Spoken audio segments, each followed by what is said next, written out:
إذا للمزيد عن أجواء بطولة الخليج من الكويت يلتحق بنا أحمد الرايقي منفذ العربية. أهلا بك أحمد. يعني نريد أن نعرف منك كيف كانت أجواء اليوم البطولة بعد فوز المنتخب السعودي المثير على المنتخب اليمني، وأيضا خسارة العراق أمام البحرين بهدفين دون رد. لعل زميل عبد الله أجمل صورة معبرة لهذا المساء الجميل في الكويت بفوز المنتخب السعودي وكذلك المنتخب الكويتي. هذه الأجواء الجميلة التي تحتفل فيها الجماهير في سوق المباركية في الكويت، على الرغم أن الساعة متأخرة في وقت متأخر، لكن الاحتفالات كبيرة. كان المنتخب السعودي صراحة يعني حضور جماهيري جيد له، رغم أنهم كانوا يتخوفون كثيرا من المستويات الفنية اللي بيقدمها المنتخب السعودي. أحمد خلنا نشوف الصورة مع المصور شوي، يا أحمد. يعني ولكن هذه لعل زميلي سعود العلي الآن يلتقط بعض هذه المشاهد الجميلة وهذه الاحتفالات للمنتخبات المشاركة في خليجي 26.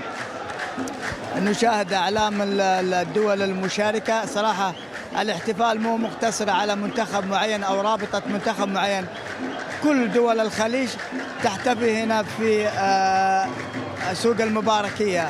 وحقيقة يعني تشكر الجهود الكويتية والقيادة الكويتية توفير البيئة المناسبة لمثل هذه الاحتفاليات، يعني الكرم وحسن التنظيم والضيافة، أمور جميلة جدا. يعني والله تشوف فعلا خليجنا واحد هنا. طيب أحمد، يعني واضح أن العدد كبير في سوق المباركية يعني، والعالم مبسوطة. نعم، هذا جزء بسيط من المباركية. سوق المباركية كبير في الاتجاه اليمين وأيضا في الاتجاه اليسار، ولكن اعتادت الجماهير بعد المباريات الحضور هنا. حقيقة هنا حراك رياضي اقتصادي ترفيهي سياحي جميل جدا. الجماهير يمكن من بعد مباراة المنتخب السعودي توجهت إلى سوق واقف.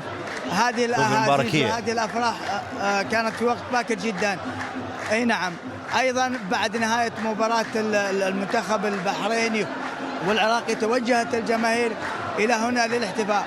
والمميز جدا أن جميع روابط المنتخبات مشاركة هنا. لو تشاهد في هذه الاحتفالية جميع أعلام المنتخبات المشاركة موجودة، ففعلا هم يجسدون خليجنا واحد. لذلك من المتوقع أن تتواصل هذه الجهود خلال الفترة المقبلة.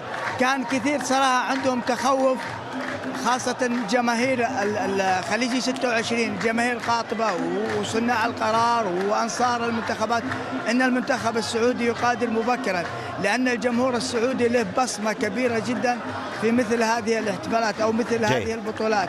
حضور الجمهور السعودي مميز جدا.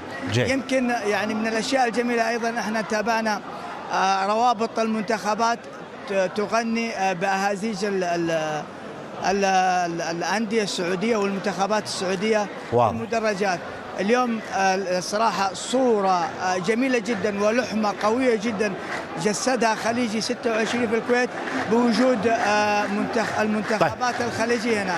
يعني أكثر لا يثلج الصدر هذه الاحتفاليات وهذه الأخوة الترابط، بغض النظر عن الفوز والخسارة في مباريات خليجي 26. إن شاء الله تستمر ونستمتع بالمباريات المقبلة يعني. يلا يا أحمد، الحين خلصنا من رسالتك اليوم. تقدر تروح وتدخل معاهم في الاحتفال اليوم. أحمد الرايقي منفذ العربية. أنا بيني وبينك ششت وطق القبة، بس هذا الله يوفقنا. بس شكرا جزيلا أحمد الرايقي منفذ العربية.